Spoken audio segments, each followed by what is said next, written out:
galing, galing ng Pinoy. Ang galing, galing ng Pinoy.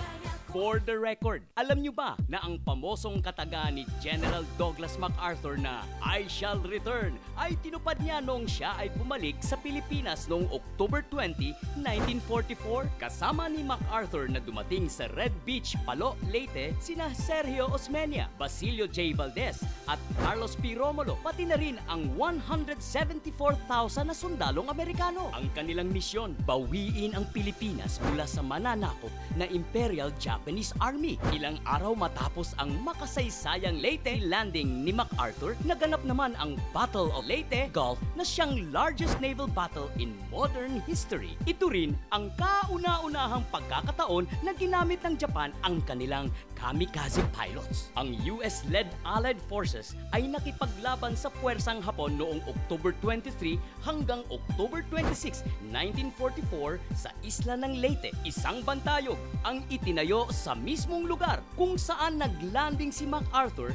at kanyang mga kasama at tinawag na Leyte Landing Memorial.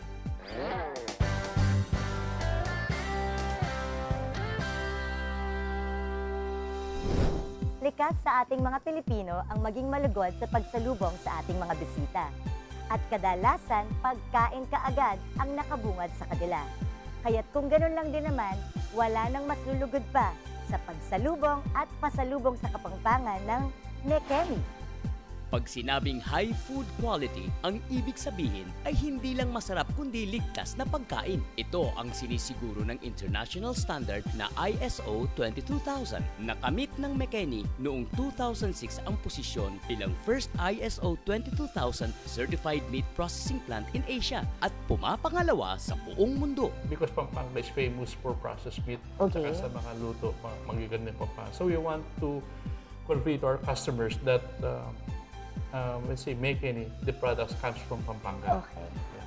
So it's like an invitation. We invite people to come and taste our products. Hindi mo iisipin na ang ganitong antas ay makakamit ng isang kumpanya na nagsimula sa backyard poultry at piggery ni na Tatay Felix at Imang Miding. In preparation for the retirement, Tatang Felix, sabi niya, I don't want na pag-retired ako, wala kaming gagawin. So yung pag-slaughter namin ng baboy every weekend, sabi na, bakit di natin gumawa ng tosino? Okay. Sa starting, no?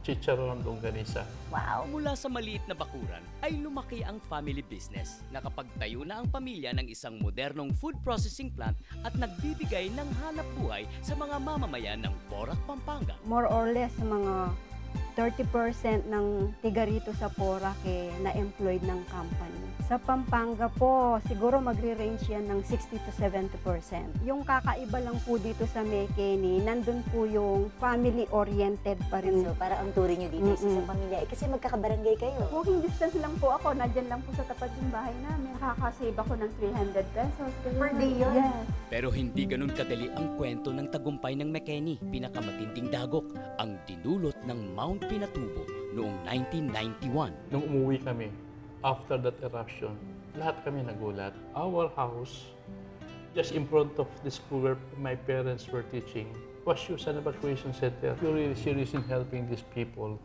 why don't you go home, resign from that job, and expand the business and give these people a job? I just want to remind you, boys, that the reason why you are there is because of the community. Nakapag-aral kayo because our community was the first customers, mga kababayan natin ito. Nagpaplano na kami. We are planning for a bigger one. Kasi sabi ko, hindi tayo pwede lumaban na maliit lang. Just less than 6 months, from 40, naging 200 kami. Then and so on, okay nang lumaki. Bumangon ang pamilya Garcia at sa pamamagitan ng pagtutulungan ng bawat miyembro ay napangibabawan nila ang trahedya at kalamidad. Yan ang Mekeni, isang family corporation na nagtagumpay dahil sa pagmamahal sa pamilya at kalinga sa kapwa. Kita nyo naman, ngayon pa lang ang dami na nating nakalap na impormasyon na nagpapatibay sa galing ng Pinoy. Umpisa pa lang yan. Pero kung may gusto pa kayong malaman o matuklasan, ipagbigay alam nyo lang sa amin ni BH ang inyong mga katanungan. Kaya kung kayo o inyong mga kakilala ay may pambihirang talento, kaalaman, katangian, mga record na nais ibida o kahit anong bukod tangik, Huwag nang mag-aksaya ng panahon at huwag mag-atubiling ipaalam sa amin. Salamat naman po at sinamahan nyo kami hanggang sa susunod na linggo ha. Magkita-kita po tayo ulit dito sa GMA News TV, alas 2 hanggang alas 2:30 ng hapon. Sabay-sabay tayong gumawa ng kasaysayan dito sa Philippine Book of Records.